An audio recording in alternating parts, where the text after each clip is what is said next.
Hello दोस्तों, कैसे हैं आप सब। हमारी कहानियाँ देखने के लिए हमारे चैनल को सब्सक्राइब करें और हाँ, बेल आइकॉन दबाना मत भूलिएगा। तो चलिए शुरू करते हैं। लड़की का संघर्ष।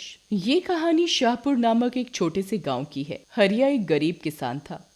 वो दिन भर जमींदार के खेत में मजदूरी करता। हरिया की इकलौती बेटी रीमा 12 साल की हो गई थी। रीमा 8वीं क्लास में पढ़ाई कर रही थी। वो पढ़ने में बहुत तेज थी। हर साल वो 1 नंबर पर आती थी। एक दिन की बात है, हरिया और लाजो बैठकर आपस में बात कर रहे थे।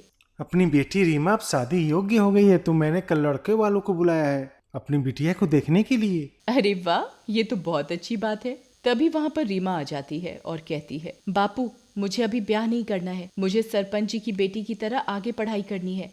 पढ़ाई करके मैं अपने पैरों पर खड़ा होना चाहती हूँ। खूब पढ़ लिख कर आपका नाम रोशन करना चाहती हूँ। अरे ओ रीमा, पोथी पढ़ पढ़ कर बहुत पर निकल आए हैं तेरे। अपनी और सरपंच जी की बेटी की क्या बराबरी। वो ठहरे ऊंचे कुल के रईस जमींदार, राजा लोग जो चाहे वो करें। हम ठहरे गरीब गुरबा। तेरी शादी कर अपनी जिम्मेदारी से निपटूं तो चैन पड़े। और एक भी शब्द बोला तो कह देता हूँ अच्छा नहीं होगा। मुंह बंद रखियो अपना, जब मनोज और उसके माँ बाप तुझे देखने आए तब। कल से मेरी परीक्षा है बापू, उन्हें कम से कम परीक्षा के बाद तो बुलाओ। मेरी पढ़ाई में बहुत हर्जा होगा। बापू पढ़ाई करने में क्या दोष है। हमारी टीचर जी कहती हैं पढ़ाई से इंसान वास्तव में इंसान बन जाता है। अक्ल शऊर सलीका आ जाता है उसे हर चीज का। और आप लोग मुझसे ऐसा बर्ताव करते हो जैसे मैं कोई गलत काम कर रही हूँ। बस बस, ज्यादा जुबान ना लड़ा छोरी। ये पढ़ाई पढ़ाई की क्या रट लगा रखी है तूने। चुपचाप छोरे वाले के सामने नजरें नीची करके मुंह बंद करके बैठी हो। एक भी शब्द उल्टा सीधा बोला तो वहीं सबके सामने चीर कर जिंदा गाड़ दूंगा जमीन में। अपने बापू की डांट खाकर बरबस उमड़ती रुलाई को गले में घोटने का असफल प्रयास करते हुए रीमा भीतर चली गई थी। अगले दिन परीक्षा देकर घर लौटकर रीमा अपनी सोच में गुम अपनी झोपड़ी के पिछवाड़े में कंडे थापने चली गई कि तभी उसकी माँ उसे ढूंढते ढूंढते वहां आ गई। रीमा, अरे रीमा, यही बखत मिला था तुझे उपले थापने का। नई निकोरी घाघरा तूने गोबर में सान ली है। खूब जानू हूँ ये क्या स्वांग रचाए बैठी है तू। चल हाथ मुंह धो और भीतर चल। छोरे वाले कब से आकर तेरी राह देख रहे हैं। आती हूँ माँ, तुम भीतर चलो, अभी मुंह हाथ धोकर आती हूँ। उसके बाद रीमा भी अंदर कमरे में आ गई जहाँ पर पहले से ही लड़के वाले इंतजार कर रहे थे। मनोज और उसके माँ बापू को रीमा भाग गई थी। रीमा गुदड़ी में छिपा लाल थी। 8वीं तक पढ़ी लिखी थी। फिर मनोज स्वयं 10वीं में अध्ययनरत था। कुशाग्र बुद्धि का, पढ़ाई में अच्छा छात्र था। उसकी जिद थी कि वो पढ़ी लिखी लड़की से गठजोड़ करेगा। मनोज और उसके माता पिता को पहली नजर में रीमा पसंद आ गई। रमेश की माता जी बोली, समधी जी मिठाई खिलाइए, हमें आपकी बिटिया बहुत पसंद है। हम अपने बेटे मनोज की शादी आपकी बिटिया से ही करेंगे। बिल्कुल सही बात है समधी जी, अब शादी की तैयारी शुरू कर दीजिए। उसके बाद मनोज और उसके माता पिता वहां से विदा हुए थे। लेकिन यूं शादी की बात पक्की होने पर रीमा नाराज हो उठी थी। रीमा अभी महज 12 वर्ष की थी, लेकिन बेहद समझदार, सुलझी हुई, अपनी उम्र से कहीं बहुत अधिक परिपक्व थी। शुरू से पढ़ाई में बेहद तेज थी। हमेशा अपनी कक्षा में प्रथम आती। उसके स्कूल की प्रधानाध्यापिका वंदना जी उससे बेहद स्नेह करती और कदम कदम पर उसे आगे पढ़ने के लिए प्रेरित करती।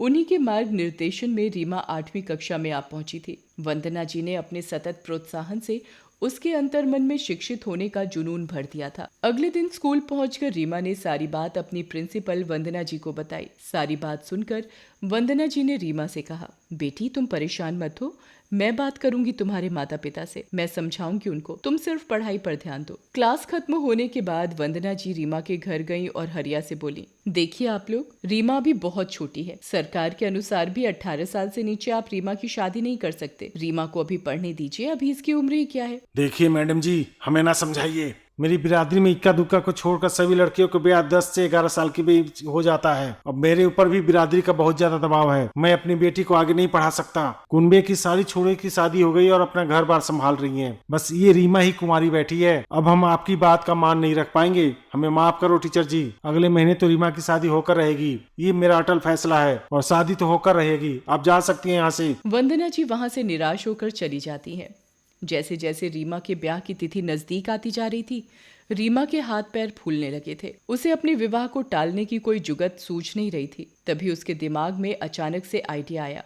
अभी समस्या का समाधान तो प्रिंसिपल मैडम ही कर सकती हैं। अभी वही मुझे इस समस्या से बाहर निकाल सकती हैं। रविवार का दिन था। रीमा अपना विवाह किसी भी तरह रोकने के लिए सलाह करने वंदना जी के घर पहुंच गई। बहुत सोचने विचारने पर भी उन्हें कोई रास्ता सूझ नहीं रहा था। मनोज रीमा के ही स्कूल में 10वीं कक्षा में पढ़ता था। मनोज से बात कर समस्या का कोई तोड़ मिले, ये सोचकर वंदना जी ने उसे भी अपने घर बुलवा भेजा था और तीनों ने इस मुद्दे पर गंभीरता पूर्वक सलाह की थी। इस बार मनोज ने टीचर जी के यहाँ जो रीमा को देखा तो देखता ही रह गया। मोहक, मासूम, अल्हड़ चेहरा और उस पर आगे पढ़ाई जारी रखने की जिद, निश्चय से भरपूर बोलती हुई बड़ी बड़ी आंखें। मनोज विश्वास नहीं कर पा रहा था कि रीमा जैसी सुंदर समझदार लड़की उसके हाथ की लकीरों में छिपी हुई है। उसे देखकर उसके हृदय के तार एक अबूझ रस पगी अनुभूति से झंकृत हो उठे थे। धीरे धीरे उसकी बातें, उसके व्यक्तित्व का एक छिपा हुआ पहलू उसके सामने प्रकट हुआ था। रीमा ने मनोज से कहा, मैं तेरे साथ शादी करने के लिए मना नहीं कर रही हूँ।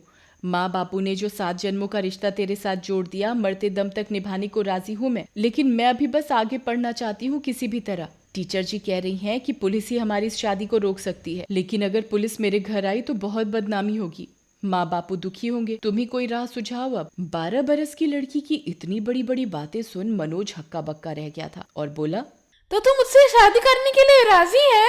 हाँ बिल्कुल, लेकिन अभी मुझे बस पढ़ाई करनी है, यही मेरी दिली इच्छा है बस। मैं तुम्हारे फैसले से सहमत हूँ। अब मैडम आप ही कुछ उपाय बताइए।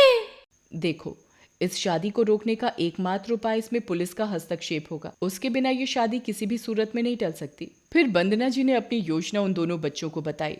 उन दोनों के विवाह में मात्र 3 दिन बचे थे। सोची गई योजना के मुताबिक दार के साथ देर रात रीमा के घर तुम रीमा की शादी उसके मर्जी के खिलाफ किसी भी हालत में नहीं कर सकते। वंदना के कहने पर मैं सिर्फ तुम्हें अभी बता रहा हूँ, लेकिन इसके बाद भी तुम दोनों नाबालिग बच्चों की शादी करने की जरूरत की तो मैं तुम दोनों को गिरफ्तार करके जेल में डाल दूंगा। इतना सुनते ही हरिया डर गया और थानेदार को वचन दिया, मैं आपको वचन देता हूँ, मैं अपनी बेटी की शादी 18 साल से पहले नहीं करूंगा। देख लेना, अगर अपना वचन तोड़ोगे तो मैं तुम्हें जिंदगी भर थाने में बंद करके रखूंगा। थानेदार जी के जाने के बाद हरिया रीमा पर भड़क गया और गुस्से में कहने लगा, तूने मेरी इज्जत मिट्टी में मिला दी रे रीमा।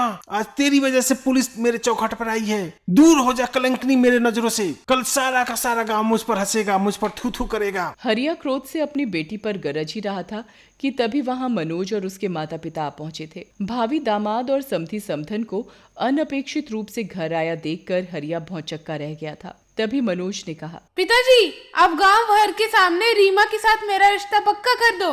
बस शादी रीमा के साथ 18 बरस पूरे होने के बाद ही करना। अभी आप उसे पढ़ाई में पूरा ध्यान लगाने दो। कि तभी मनोज के पिता बोल पड़े, हाँ समधी जी, मनोज ठीक कर रहा है। 18 साल से पहले छोरियों का विवाह कानूनन जुर्म है। आप निश्चिंत रहो। चाहो तो गांव भर के सामने मनोज और रीमा की रिश्ता पक्का कर दो, हमें कोई एतराज नहीं है। बस रीमा को जितना पढ़ना चाहे पढ़ने दो, क्योंकि छोरियां पढ़कर 2-2 कुलों में उजियारा करेगी। ये बच्चे हमारा आज ही नहीं कल भी हैं। अगर आज की फसल बेपढ़ी लिखी हुई तो हमारा कल क्या होगा। इतना सुनते ही हरिया का सारा क्रोध गायब हो गया और अपनी बेटी को अपने पास बुलाकर बोला, जा बेटी, जी ले अपनी जिंदगी, खूब पढ़ाई कर और अपने खानदान का नाम रोशन कर। मेरे तरफ से आज के बाद तुम्हें पूरा सपोर्ट, मेरे तरफ से आज के बाद पूरा सपोर्ट तुम्हारे साथ है। थैंक यू पापा। मायूसी का अंधेरा छट गया था और उम्मीदों की नई भोर हो चुकी थी। दोस्तों, अगर आपको ये कहानी पसंद आई हो तो चैनल को सब्सक्राइब कर लें और बेल नोटिफिकेशन दबा दें और कमेंट करके जरूर बताएं कि आपको ये कहानी कैसी लगी।